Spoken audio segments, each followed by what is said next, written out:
Hello guys, welcome to my channel Entrepreneur Web 3.0, la chaîne du peuple, pour le peuple et par le peuple. Cette chaîne qui sera toujours plus proche de vous, qui vous partagera toujours des projets intéressants, des projets émergents, qui sera toujours au centre de vos attentes, qui sera toujours là pour vous aiguiller, pour vous informer, pour vous éduquer, pour vous sensibiliser sur l'actualité, les projets crypto. Voilà, sachez qu'ici nous parlons d'entrepreneuriat, nous parlons de projets crypto, nous parlons de métaverse, nous parlons de NFT, nous parlons comme ça d'éducation financière.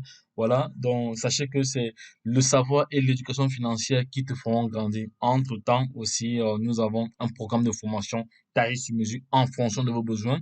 Voilà, pour ceux qui ne savent pas, la crypto-monnaie, c'est un domaine très très sensible. Donc, c'est un domaine dans lequel il ne faut pas s'aventurer sans formation. Voilà, sinon vous allez vous cogner les têtes ou vous allez vous mordre les doigts à tous les niveaux. Voilà, donc il faut avoir ce qu'on appelle de la compétence de la matière grise. Voilà, parce que si vous entrez dans ce marché sans avoir de maîtrise, sans avoir de connaissances, vous allez, au lieu de gagner, vous allez que perdre. Et après, vous allez dire que le système ne fonctionne pas, le système ne marche pas. Donc, c'est pour ça qu'il est vraiment indispensable de se former. Je ne cesserai jamais de marteler cela dans mes différentes publications. La formation aujourd'hui reste de mise. Autre chose aussi à prendre en considération, sachez que l'information nie à celui qui ne l'a pas.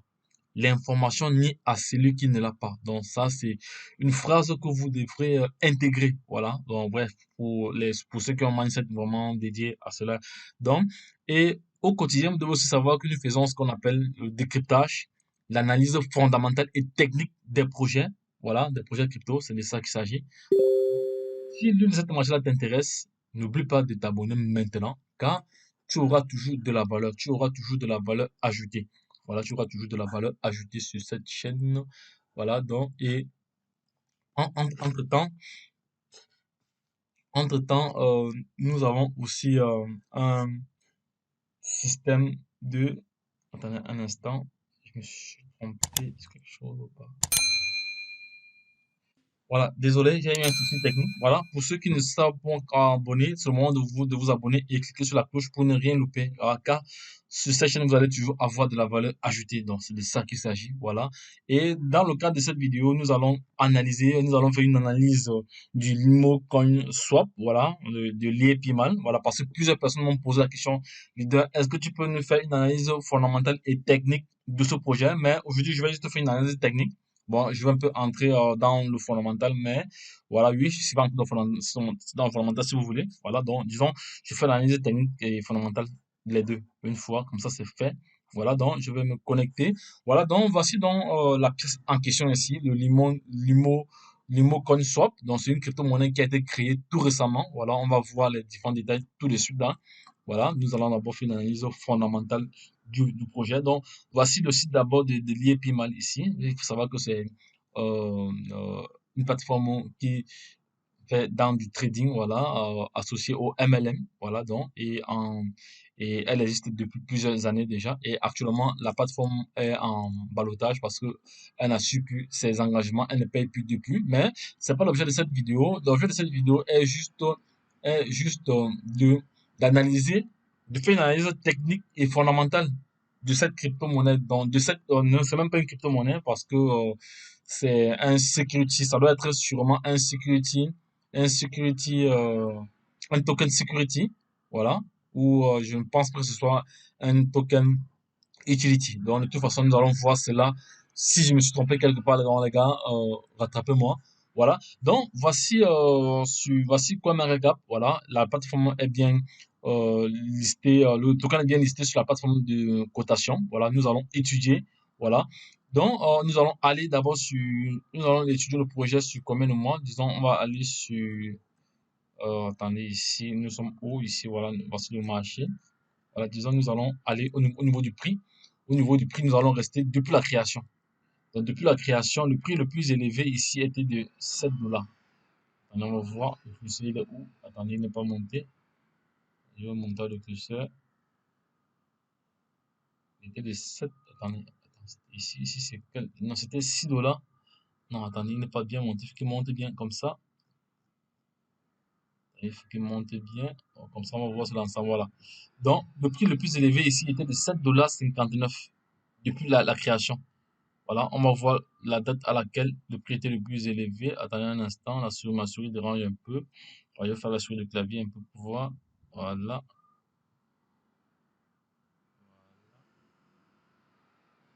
Voilà, c'était comme ça le 9 décembre. Le 9 décembre, il a atteint le prix, il a atteint le sommet, il a atteint son sommet. Voilà. Maintenant, au niveau de la captation boursière sur CoinMarketCap, au niveau de la captation boursière, on voit bien que la captation boursière ici est de zéro. Je ne sais pas si c'est un bug. Voilà, parce qu'on va aller vérifier cela sur d'autres plateformes aussi. Voilà. Donc, sur CoinMarketCap, la capitalisation est de zéro dollar.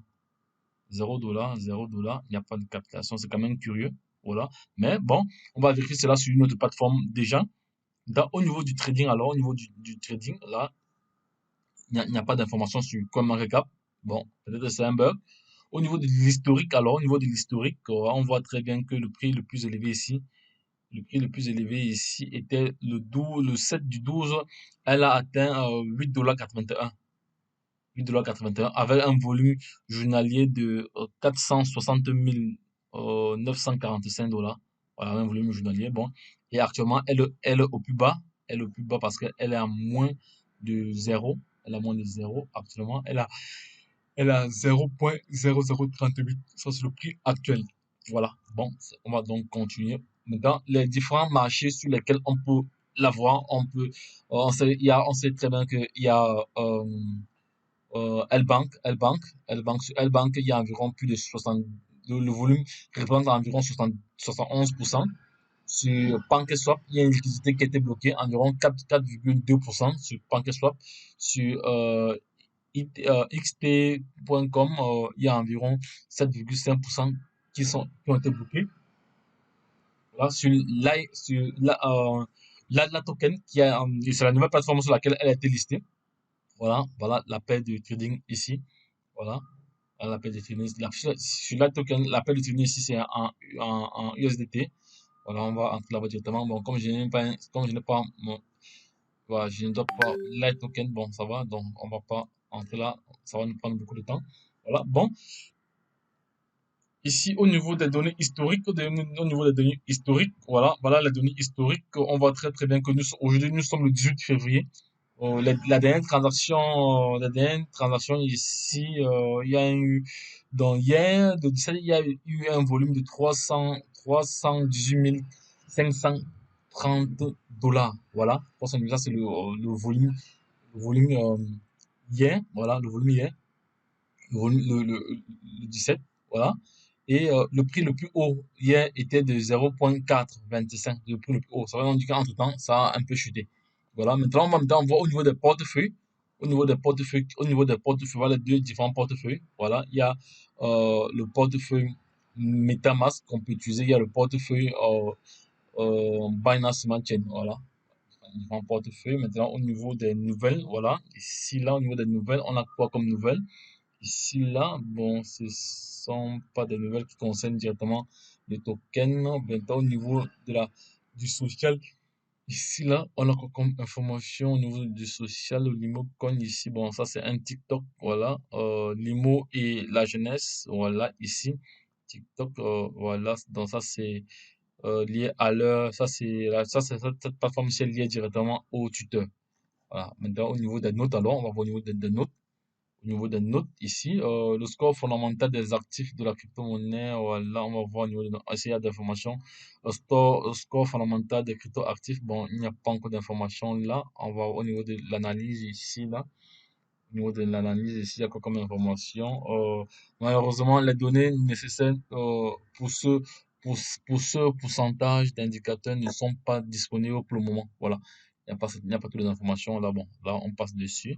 Maintenant, ici, estimation du prix du swap social Limocoin. Ici, là, on voit très très bien.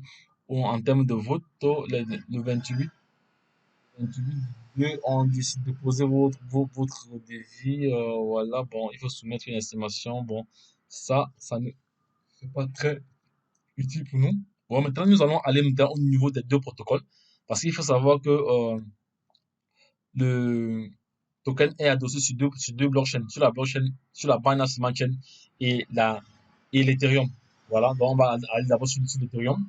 On va avoir explorer l'Ethereum ici. Bon, au niveau de l'Ethereum, on constate qu'il y a 4 holders. 4 holders. On va analyser ces différents holders-là pour voir si ce ne sont pas des mêmes holders. On va étudier le portefeuille. Voilà, on va voir qu'il y a 7 transactions. 7 transactions.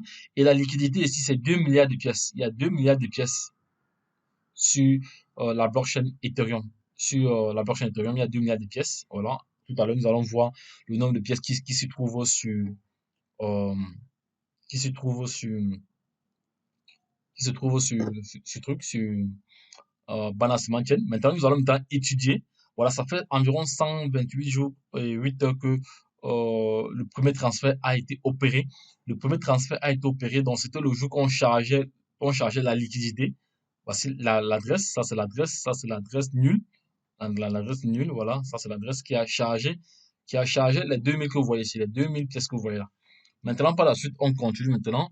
Toujours quelques heures après, il y a eu un transfert. Il y a eu un transfert. On va étudier l'adresse du transfert. Voici l'adresse d'où elle part et voici l'adresse pour où elle arrive. Voilà. Voilà. Donc, on voit ici très bien que ça, c'est l'adresse. On va voir que cette adresse-ci, on va voir ici que c'est le smart contract. Attends, on va voir c'est quelle adresse. Voilà, ça, c'est l'adresse liée à la blockchain. Voilà. Bon, parce que voici le smart contract ici du, du protocole Ethereum. Voilà son smart contract. Maintenant, on voit très bien qu'il y a eu un transfert. Il y a eu un transfert de 100. Après, il y a eu encore une sortie ici. Il y a eu une sortie de 1 million, 1 milliard 200, bon, 1 milliard 200 000, 1 milliard 200 millions 900, voilà, et poussière. Après, il y a encore une transaction de 100 pièces. Après, il y a encore une transaction de 200, de 200, de 200 millions, voilà. Après, il y a une transaction encore de 200, après, il y a une transaction encore de 199. Bon, ça, là, c'est pas un problème. Donc, au niveau du titulaire, alors, au niveau du titulaire, on va voir si c'est un token qui est vraiment manipulé. Voilà. Voilà, on voit très très bien. Voici où il y a déjà un autre problème parce que ici, il y a un portefeuille ici qui détient plus de 65%. Voilà, plus de 65% de la liquidité du nombre de supply. Donc ça, c'est pas déjà bon. Ça c'est pas bon. Et ici également, on voit un autre portefeuille qui détient plus de 15%. On voit également un portefeuille ici qui détient plus de 15%. Voilà. Mais ici, c'est sur la blockchain Ethereum. Maintenant, on va aller au niveau des infos. Ici, on n'a pas d'infos. Au niveau du contact, au niveau de l'analyse, ici, on n'a pas d'informations. Au niveau du commentaire, ici, là, il n'y a pas de commentaire. On va voir au niveau de l'analyse ici. Ah, il n'y a pas de commentaire là. Voilà. Bon, ça, c'est pas fini. Nous allons aller sur la blockchain, la Binance Smart Chain. Ici, là, après, nous allons étudier le white paper, le livre blanc. Voilà. Donc, on va aller sur, voilà, on va aller maintenant sur la BSCAN ici. Voilà, BSCAN, la Binance Smart Chain. On voit que sur la Binance Smart Chain, il y a 1 milliard, le total des supplies ici. Le total des supplies ici est, de 1 milliard 656 pièces, 656 millions de pièces. Voilà. Donc, c'est moins que sur la blockchain Ethereum. Et on va dire qu'il y a une différence sur cette blockchain, sur la blockchain Binance Smart Chain, le nombre d'holders est élevé par rapport à Ethereum. Vous avez vu chez Ethereum, ici, il y a juste 7, il y a juste 4 titulaires. Je suppose que les 4 titulaires, ce sont peut-être les membres de l'équipe, les membres de l'équipe dirigeante, je suppose. Bon, on va voir cela en détail tout à l'heure dans une autre plateforme pour vraiment analyser ce token. On voit le nombre de transferts ici. On a le contrat intelligent là. Voilà. Maintenant, on va essayer d'étudier aussi, on va essayer d'étudier le nombre de transactions. Actuellement, il y a pas mal de transactions qui est en train de s'opérer. On voit très très bien les quantités qui sont peut-être tradés, voilà, ou transférés. Là, c'est donc des transferts. Il n'y a que des transferts. Voilà, il n'y a que des transferts. Maintenant, au niveau du titulaire, alors, au niveau du titulaire, on va voir le pourcentage. Voilà. Et maintenant, voici alors un autre élément qui ne rassure pas toujours parce que quand peut-être un Asiatique ou un Indien doit venir analyser le projet, quand il va déjà voir ces différents pourcentages qui sont détenus par des portefeuilles, là, il va se poser des questions. Bon, je ne sais pas si ce portefeuille-ci, c'est un exchanger. Là, c'est la question qu'il faut se poser. Dans les gars, vous allez me dire comment, vous allez me dire Je vais un peu cliquer dessus pour voir si je peux avoir plus d'informations, si c'est un exchanger ou pas. Je vais voir si si ce portefeuille appartient à un exchanger. Non, ici, je n'ai pas plus d'informations que ça. Je n'ai pas plus d'informations que ça. Attends, il appartient à qui? Donc, c'est une transaction qui a été déployée depuis 40 jours. Donc, depuis 40 jours et 7 heures, cette transaction a eu. Et il appartient à qui? On va voir. Ça appartient à qui? On n'a pas d'infos. On ne sait pas si c'est un exchanger ou pas. Au niveau des contacts, ici, on ne sait pas si c'est un exchanger. On voit ici, on ne sait pas vraiment si c'est un exchanger ou pas. Là, bon, là, moi je suppose que, parce qu'en général, les exchangers toujours, ils ont toujours leur dominatif, hein. C'est toujours dénommé. Mais bon, ça va, on va passer là-dessus. Voilà. Donc, nous allons maintenant continuer. J'étais où avant? Je vais encore rentrer peut-être en arrière. Voilà, je vais rentrer. Je vais rentrer. Là, attendez, je suis où là? Voilà, non, je suis pas, non, je suis pas là. Je dois rentrer encore davantage. Ici, je dois actualiser et rentrer. Je dois rentrer encore. Voilà, voilà. Maintenant, tu es là au niveau des holders, maintenant, au niveau des holders, on voit très très bien que il y a des portefeuilles qui détiennent plus de 5%. Parce que lorsqu'un portefeuille détient plus de 5%, là, selon les différentes conventions, au niveau de la sécurité, tout ça, ça c'est pas bon. C'est au niveau de la crédibilité, là, c'est pas bon. Ça justifie qu'il y a des personnes, il y a des baleines, il y a des grosses baleines qui peuvent manipuler le marché. Voilà. Donc, nous allons étudier cela davantage encore plus tard. Voilà, avec un autre programme de vérification. Voilà. Donc, ici, au niveau des transactions du DEX, au niveau des transactions du DEX, la dernière transaction dans un DEX ici a eu il y a déjà 35 minutes. Voilà, c'était sur PancakeSwap. On voit que sur PancakeSwap ici, on voit que la majorité des transferts ici sont sur PancakeSwap. Il est bien vrai que je suis sur la balance maintenue, ça c'est normal. Voilà, on voit que depuis, il y a cela 7 heures, à peu près 8 heures, il y a eu, voilà les transactions qu'il y a eu depuis, voilà, sur le DEX. Voilà, donc maintenant, analyse ici, on n'a pas d'informations. Bon, au niveau de l'analyse ici, au niveau de l'analyse ici, depuis le 5 décembre jusqu'au 17, donc voilà comment le token s'est comporté. Il y a pas mal de fluctuations parce que la crypto-monnaie est entrée sur le marché. Il faut d'abord voir le prix à laquelle la crypto-monnaie est entrée sur le marché et le prix actuel. Bon, là, je n'ai pas d'informations.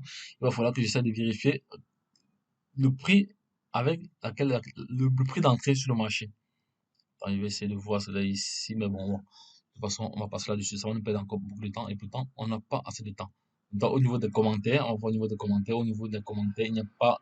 Au niveau des commentaires, bon, au niveau des commentaires, ici, qu'est-ce qu'ils disent ici? On va traduire un peu cela en français pour voir ici, là. On peut traduire cela en français, comme ça tout le monde sera la même longueur d'onde. Ici, là. Non, la traduction ne passe pas. Voilà, il y a pas mal d'informations là. Bon, comme c'est en anglais, mon anglais n'est pas très très bien, mais bon. De toute façon, les gars, donc vous aurez aussi la possibilité de venir regarder cela ici. Voilà.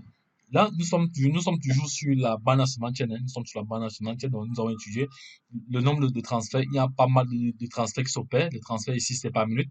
Voilà, les transferts là, c'est par minute. Il y a toute personne qui transfère. Voilà les différentes quantités, voilà, qui sont transférées comme ça. Bon, maintenant, nous allons vérifier le token au niveau de sa fiabilité. Bon, avant cela, il faudra que j'ouvre le livre blanc. Parce que j'ouvre le livre blanc déjà ici.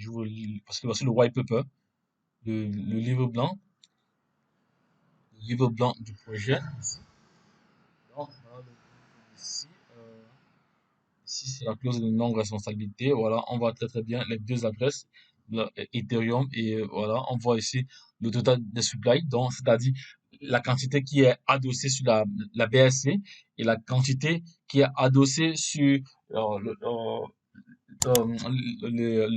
l'ERC20. Donc voilà, oui, la quantité d'ERC20 et la quantité de BEP20. Voilà, on continue encore ici, là.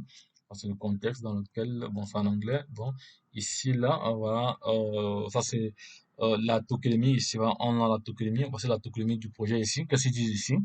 Ici, ils disent, voici le total ici.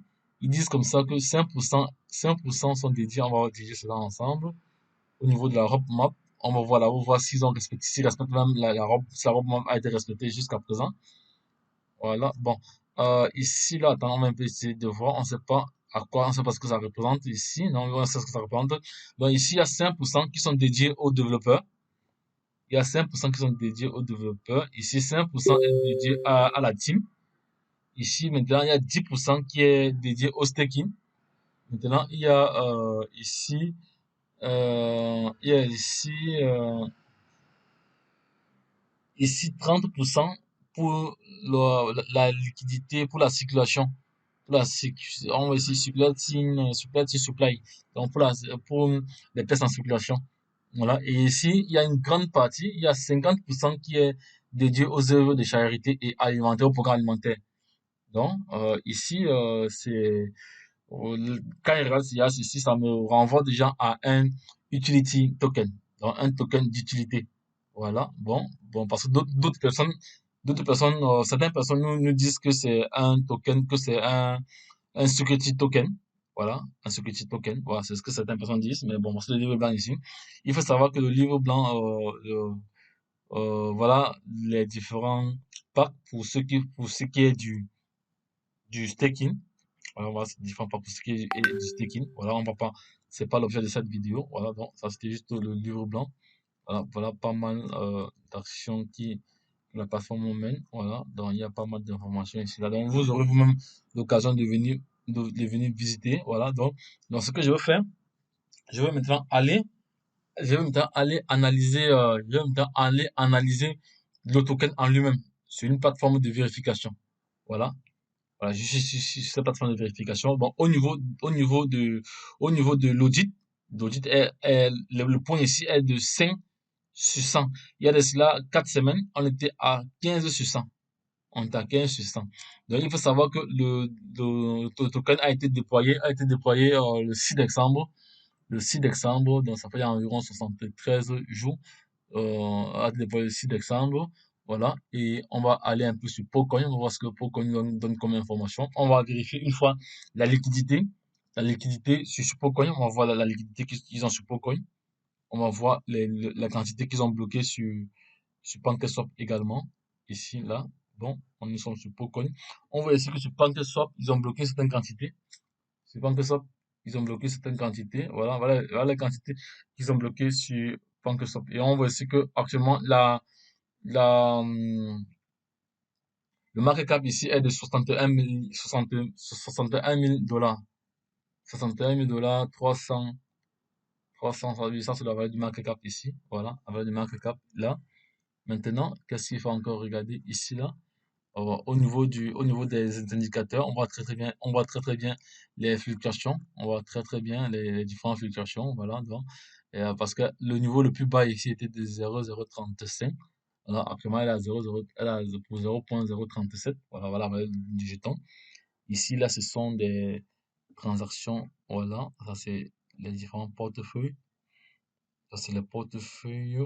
Ici, ce sont les acheteurs. Voici les transactions des personnes qui ont acheté. Alors, on va essayer de traquer un peu ceci pour voir. Ça date de quand? Attends, ici, non, là, on n'a pas plus d'informations. Bon, ça va pas nous servir. Ça va pas nous servir. Attendez, on va rentrer encore. Non, je vais ouvrir de nouveau. Pourquoi encore? Parce que nous sommes là vraiment, je suis là pour vraiment répondre aux questions dont plusieurs personnes m'ont posé. Vous savez que ça prend vraiment du temps pour essayer de faire des recherches. Donc voilà très bien le projet ici. On va voir le prix d'entrée sur le marché. Là, je vais me positionner sur un an, on va voir le prix d'entrée sur le marché. Ici, je vais me positionner sur un très bon angle pour voir, sur un bon angle ici, là. On va rentrer au moins on va aller sur un an. Voilà.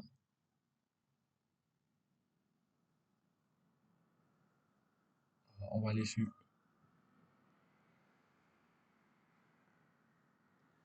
Voilà, mais je suis en train de chercher le prix d'entrée sur le marché. Parce qu'apparemment, j'ai un historique qui ne, comme ça me bloque ici, là, je ne sais pas. Attendez un instant, on va essayer de voir si on peut ranger ça comme ça. Non, non. Bon, attendez. Là, on est sur une semaine, attends, on va aller au niveau du calendrier. On va changer la date ici, on va mettre janvier, on va mettre comme ça, on va mettre même novembre, on va mettre le 29 novembre comme ça. Voilà, on lance, on va voir à quel niveau on est positionné. Donc, ça veut dire que quand il est entré sur le marché, il avait un prix vraiment élevé. Quand il est entré sur le marché, on va voir le jour qu'il est entré sur le marché ici. Là. Il est entré sur le marché, il avait quel prix? Quand il est entré sur le marché, ici, nous sommes à quelle date ici, là? Non, il n'a pas pris en considération ce que j'ai demandé.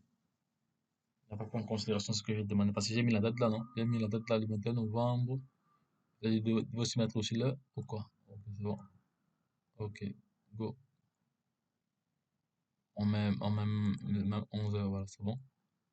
11 heures, ok, c'est bon. On lance la recherche.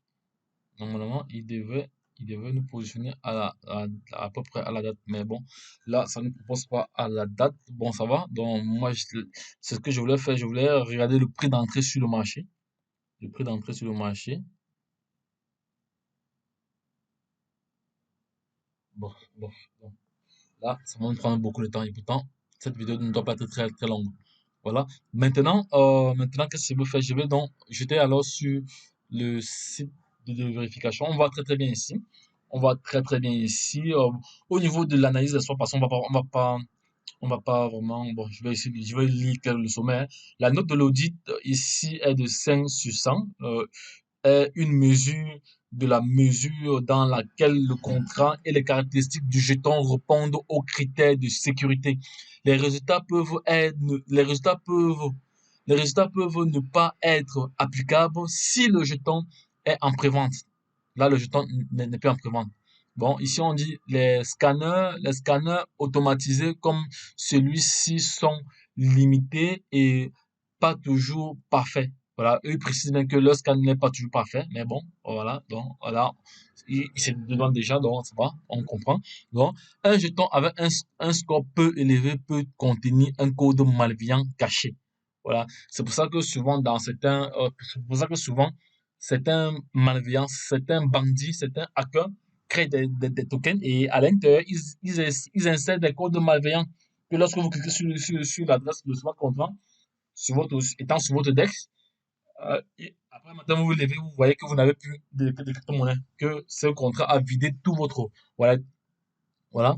Donc, et le score n'est pas un conseil et ne doit pas être considéré avec d'autres facteurs. Voilà, ici, il donne quelques précisions, voilà, pour ne pas tenir trop en compte. Ouais, bon, je sais pas si tu n'es pas tenir trop en compte, mais d'avoir quand même une visibilité là-dessus. Voilà. Faites toujours vos propres recherches et consultez plusieurs sources. Voilà, donc voici une source. Donc, les gars, je vous invite à aller faire d'autres recherches pour voir le score au niveau de l'audit. Voilà. Maintenant, nous allons continuer au niveau de l'analyse du swap ici. On voit très très bien que le jeton est vendable. Le jeton est vendable parce que sur les... Pardon? Ah, pardon, pardon. On voit très bien que le jeton est vendable. On va aller sur CoinMarketCap. On va aller au niveau des marchés. On voit que le jeton est vendable sur le marché. Voilà. Et le jeton est bien vendable. Voilà, il est bien vendable. Voilà. Voilà. Pardon. Pardon. J'ai attrapé froid là, mais bon, je pense que ça devrait aller. Voilà, le jeton est vendable. Maintenant, on rentre sur notre plateforme d'analyse toujours. Bon, les frais d'achat sont inférieurs à 10%. À 10%. Les frais d'achat sont inférieurs à 10%. Voilà, ça c'est clair. Les frais de vente sont inférieurs à 10%. Voilà. Bon, ça, on va vérifier cela tout à l'heure. Ici, au niveau de l'analyse du contrat, sources contractuelles vérifiées. La source est vérifiée. Voilà, ceci nous disent qu'ils ont vérifié la source. Maintenant, ici, au niveau, en deuxième lieu, ici, aucun contrat de jetons similaire antérieur. Il existe des contrats très similaires qui ont été déployés avant celui-ci. Les contrats clonés peuvent indiquer un jeton de faible qualité, sauf s'il existe une offre autre que que le jeton lui-même. On va voir celui-ci. Voici les jetons à peu près similaires. Ici, voici les contrats à peu près similaires. Ici, voilà. Voilà ce qu'ils ont listé ici, là. Même si un peu de voir un peu la, la différence. Bon, ça ce sont les codes HTML. Bon, tout le monde ne peut pas comprendre cela. Bon, ici, on va donc revenir ici sur notre, on va donc rentrer ici, voilà. Voilà. Ici, là. Attendez, voilà, donc on va encore remonter là. Voilà, on est à quel niveau? Voilà, bon, on était aussi ici. Maintenant, en deuxième ici, la source ne contient pas de fonction montée. Le code source contient, le code source contient une fonction mint qui pourrait potentiellement permettre la création et le vidage des nouveaux jetons. Ça, c'est vraiment dangereux parce que à tout moment, la caisse, à tout moment, les créateurs peuvent décider de vider tout. Voilà, c'est de ça qu'il s'agit. Bon, ici, un autre élément qui est vraiment important, vous voyez le curseur ici. On dit ici que le propriété renoncée aux sources ne contient pas le contrat. Donc ici, le contrat de propriété n'a pas été renoncé. Ce qui est vraiment dangereux. Pourquoi? Parce que à tout moment, le créateur du jeton peut manipuler le marché. Le créateur du jeton peut manipuler le marché comme il veut, quand il le souhaite. Voilà, quand il le souhaite. Mais je ne dis pas qu'il va manipuler le marché ou l'a déjà manipulé, je ne sais pas. Donc, vous allez me dire en commentaire s'il y a de certains éléments que je n'ai pas évoqués ici. Vous allez me dire en commentaire ici. On dit ici, le contrat contient une fonction de propriété et la propriété n'est pas renoncée. Voilà. Ceci peut permettre au créateur ou au propriétaire actuel de modifier le comportement du contrat. Par exemple, désactiver la vente, modifier les frais, modifier les frais ou créer un nouveau jeton. Voilà. Il peut y avoir des raisons de légitimité. Il peut y avoir des raisons légitimes de ne pas renoncer la propriété. Voilà. On dit ici, là encore, il y a encore une autre information. Voilà. Ici, on nous fait savoir il peut y avoir des raisons légitimes de ne pas renoncer à la propriété. Vérifier auprès de l'équipe du projet cette information. Donc, ça, c'est une information à vérifier de poser vraiment à la team derrière le projet. Pourquoi ils n'ont pas renoncé à la propriété du jeton. Alors, parce qu'à tout moment, les choses peuvent se passer. Maintenant, au niveau de l'analyse des titulaires, voilà, l'analyse des titulaires, on va voir ce qu'il nous propose ici. Au niveau de l'analyse des titulaires, on voit très très bien qu'il y a il y a des gros, il y a des baleines. Il y a un portefeuille qui détient un pourcentage assez élevé. Là, c'est pas du tout pour un investisseur. Quand un trader voit ces différentes informations chez lui, il n'est plus déjà chaud parce qu'il se dit que à tout moment, ça peut passer. À tout moment, cette grosse baleine, peut décider de sortir du marché. Et s'ils sortent du marché, la monnaie chute gratuitement. Donc, c'est de ça qu'il s'agit. Voilà. Donc, on va un peu voir la carte à bulles. On peut voir la carte à bulles ici. On peut voir la carte à bulles ici, là, pour voir si ça fonctionne. Il y a des jours où ça fonctionne avec certains tokens. Donc, les gars, c'est comme ça que nous prenons le temps d'analyser, de faire l'analyse technique des projets. Voilà. On voit au niveau de la bulle ici. On va voir au niveau de la bulle ici, là. On va voir au niveau de la bulle. Je ne sais pas si vous connaissez, il y a plusieurs portefeuilles qui sont rattachés entre elles ici au niveau de la bulle. Ici, au niveau de la bulle, ici, là, est-ce qu'on remarque on voit ici des gros portefeuilles qui sont rattachés à d'autres portefeuilles. Ici, là, le bubble map est encore plus sophistiqué que ceci, parce que ici, tout est mélangé. C'est encore plus sophistiqué. Avec le bubble map, on colle juste l'adresse du contrat et on a le comportement. On a le comportement. Mais déjà, à ce niveau, on peut déjà voir. Déjà ici, nous voyons déjà ici, on voit déjà ici, voilà. Déjà à ce niveau, au niveau du base scan, on voit déjà qu'il y a plusieurs contrats ici qui ont plus de 5%. Là, c'est dangereux. C'est pas bon. C'est pas bon signe. Bon, nous allons voir pourquoi. Ici, on nous dit ici, le portefeuille du propriétaire, du créateur, contient moins de 5% de l'offre du jeton en circulation. Ça, c'est normal. Voilà. Mais par contre, ce qui va vraiment attirer votre attention ici, c'est que les autres, tous les autres détenteurs possèdent moins de 100% de l'offre en circulation. Tous les autres détenteurs possèdent moins de 5% de l'offre en circulation. Un portefeuille contient une quantité substantielle de jetons qui pourrait avoir un impact important sur le prix du jeton. Voilà, donc c'est pour ça que ici vous voyez qu'il y a des portefeuilles qui ont des quantités, qui ont des pourcentages énormes. Maintenant, au niveau de l'analyse de la liquidité ici, là, Voilà, la liquidité est adéquate, est présente. Oui, on voit très très bien qu'il y a la liquidité. On a bien vu ça. On va aller encore sur Pocoin pour vérifier encore ça.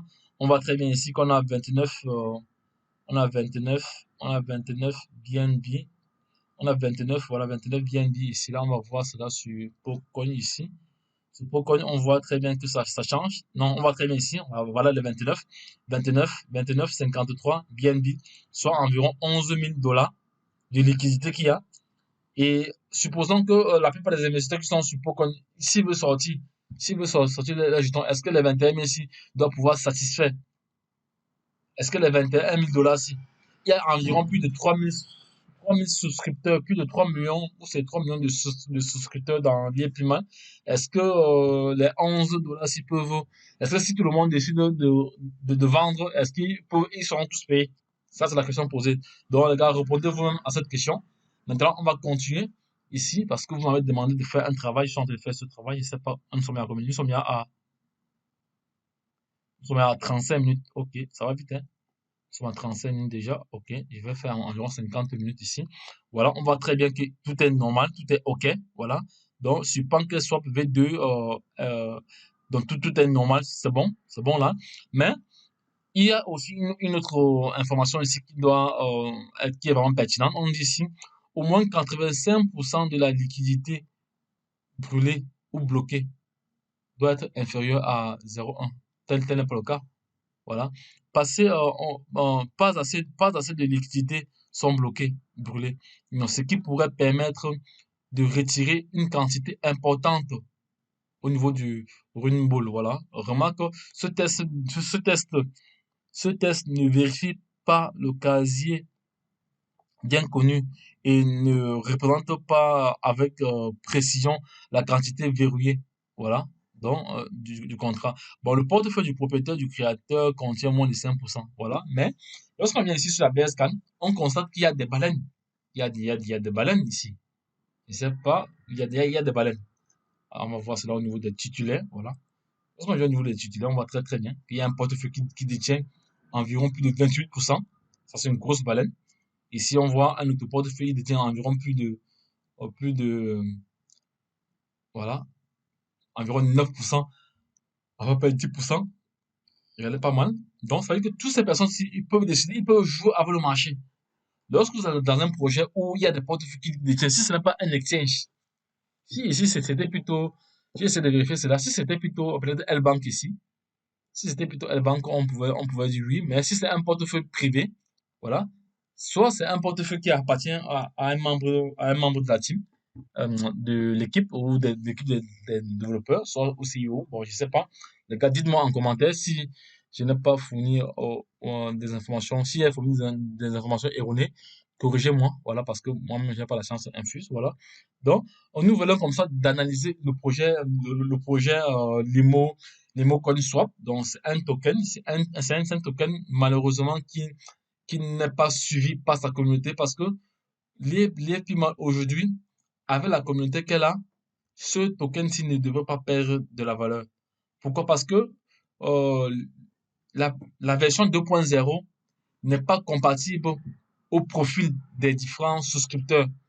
La plupart des souscripteurs, la majorité, à peu près 95%, 95% des souscripteurs de l'EPIMA n'ont pas de maîtrise du trading. Ils n'ont pas de maîtrise de la crypto-monnaie. Ils ont entendu qu'il y avait une plateforme qui donnait des pourcentages sur un an et ils se sont affiliés. Donc, mais actuellement, sur la toile, ça va dans tous les sens parce que plusieurs personnes sont en train de pleurer. Voilà, nous allons aller. Je vais chercher une vidéo. On va un peu aller sur la toile, on va un peu voir les différentes informations là-dessus. Parce qu'il y a plusieurs plaintes, il y a des personnes qui se plaignent que depuis, ils n'ont pas reçu leur argent. Voilà, donc je vais essayer de faire d'autres recherches là-dessus. Dans un instant. Un instant, voilà. Essayer de faire d'autres recherches là-dessus. Donc, je disais ceci, lorsque on est sur YouTube, lorsqu'on tape seulement l'IPMAN, on voit, il y a pas mal d'informations là sur l'IPMAN. Donc, ici, c'était, attendez, on voit, elle a misé plus de 146 000 dollars. Voilà. Il y a des personnes qui ont misé plus de 50 000 euros ici. sont vraiment nombreux comme ça. Ici, on dit les paiements ici, les paiements en justice, ce que les partenaires doivent savoir. Donc, ça, c'est comme ça des personnes qui sont positionnées. Bon, il y a pas mal d'informations qui sont là-dessus. Voici, bref. Donc, de toute façon, j'ai répondu à la question qui m'a été posée. Voilà. Donc, si vous avez des préoccupations, si je me suis trompé quelque part, donc, dites-moi en commentaire. Voilà. Donc, c'était juste pour répondre à cette question qui était arrivée depuis, mais que je n'avais pas eu vraiment le temps de répondre à cette vidéo, de répondre à cette question. Donc, la question a été répondue. Vous avez vu, j'ai fait une analyse fondamentale là-dessus. Bref, maintenant, pour celui qui veut prendre une position, bon, de toute façon, faites toujours vos propres analyses avant de vous décider, parce que nous ne pourrons pas prendre la décision à votre place. Donc, chacun est libre de son investissement. Donc, toujours est dit que, en termes d'investissement, il faut toujours investir ce qu'on est capable de perdre. Voilà. Donc, maintenant, à partir de cette analyse, tout un chacun peut tirer sa conclusion. Tout un chacun peut se positionner. Voilà. Donc, les gars, lorsque je l'ai dit, on va se retrouver à une prochaine vidéo. Bye bye.